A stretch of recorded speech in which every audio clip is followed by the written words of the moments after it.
Sering ngerasa lemes gak sih pas puasa di tengah hari, padahal pas sahur rasanya udah makan banyak? Tenang, Anda nggak sendirian kok. Nah, di sini kita bakal bongkar rahasia gimana caranya biar tetap bugar dan penuh energi selama bulan puasa. Dari mulai sahur sampai nanti kita tidur lagi. Rasa lemes pas udah deket-deket waktu buka puasa itu wajar banget kok. Ya gimana, pola makan dan rutinitas harian kita kan berubah total, jadi energi bisa anjok. Tapi, gimana kalau sebenarnya kita bisa mengubah itu? Gimana kalau ternyata ada cetak birunya? Nah, ini dia rencana kita. Kita akan susun bareng-bareng sebuah panduan harian. Anggap aja ini strategi langkah demi langkah buat mastiin tubuh kita dapat semua yang dibutuhin, biar tetap prima dan fokus seharian penuh. Oke, kita mulai dari fondasinya ya. Semuanya itu berawal dari sini, sebelum fajar. Sahur itu, wah ini makanan paling penting selama Ramadan. Ini bukan cuma soal ngisi perut loh, tapi ini momen kita ngisi bensin yang harus cukup buat nahan kita lebih dari 12 jam. Sahur ini benar-benar penentu energi kita sehari ya. Jadi, bahan bakar terbaiknya apa dong? Coba deh bayangin, tubuh kita ini mobil super. Karbohidrat kompleks kayak nasi merah atau oats, itu tuh bensin oktan tinggi yang awet banget ngelepasin energinya pelan-pelan. Terus protein, itu ibarat olinya yang jaga mesin tetap prima dan bikin kita kenyang lebih lama. Nah, lemak sehat, itu aditifnya yang bikin performa makin optimal. Kalau ketiganya digabungin, dijamin deh kita bakal sampai di garis finish waktu berbuka dengan energi penuh. Coba deh lihat perbandingan ini.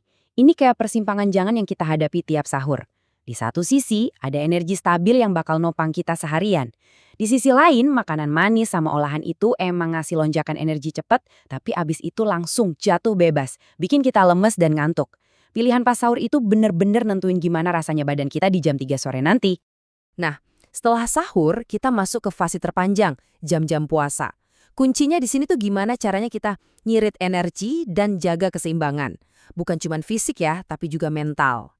Ini catat ya, aturan emasnya, olahraga berat pas matahari lagi terik-teriknya itu sama aja kayak cari gara-gara. Itu cara paling cepat buat dehidrasi dan kehabisan tenaga. Mending simpan energi buat aktivitas fisik yang lebih intens di waktu yang lebih pas. Nanti kita bahas kok. Nah, kutipan ini ngingetin kita sesuatu yang dalam banget. Ramadan itu kan bukan cuma nahan lapar dan haus secara fisik, tapi juga tentang menjaga ketenangan hati dan pikiran. Percaya deh, stres dan cemas itu bisa nguras energi sama parahnya kayak aktivitas fisik.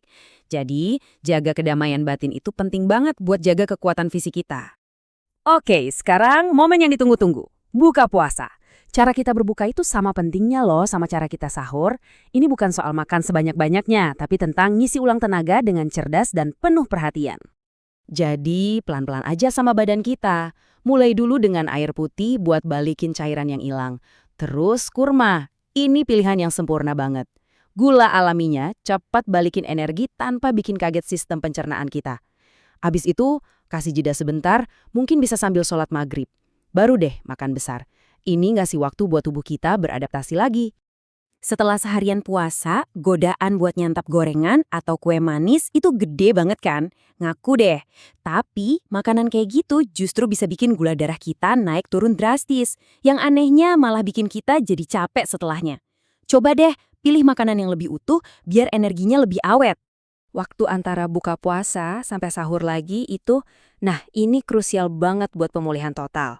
Apa yang kita lakuin di jam-jam ini bakal nentuin seberapa siap dan seger kita buat puasa besoknya. Targetnya 8 gelas, tapi kuncinya bukan di jumlahnya, tapi di caranya. Jangan diminum sekaligus, nanti kembung. Coba sebarin minumnya dari waktu berbuka sampai sahur.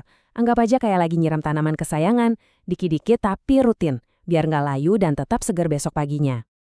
Gak ada yang lebih cepat nyabotase energi kita selain kurang tidur. Ini ngerusak tingkat energi dan pemulihan otot.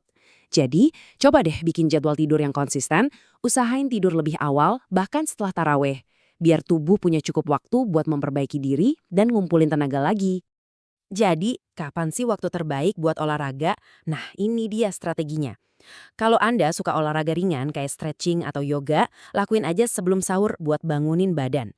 Tapi kalau sukanya latihan yang lebih intens, waktu terbaiknya itu sekitar 1 atau 2 jam setelah buka puasa. Di saat itu tubuh kita udah dapat cairan dan energi lagi.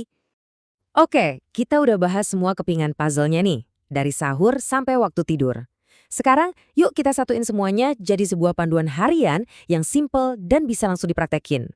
Ini dia rangkuman singkatnya. 6 prinsip inti buat jaga kebugaran kita. Mulai dari sahur yang bergizi, minum yang cukup, olahraga di waktu yang tepat, tidur berkualitas, berbuka dengan bijak, sampai menjaga ketenangan batin. Semuanya ini saling nyambung satu sama lain buat bikin pengalaman Ramadan kita sehat dan penuh berkah. Jadi, setelah kita bahas semua ini, pertanyaannya balik lagi ke Anda. Dengan sedikit perencanaan, Ramadan bisa banget jadi waktu untuk nguatin, bukan cuma spiritualitas, tapi juga kesehatan fisik kita. Semoga puasanya berkah ya buat rohani dan juga jasmani.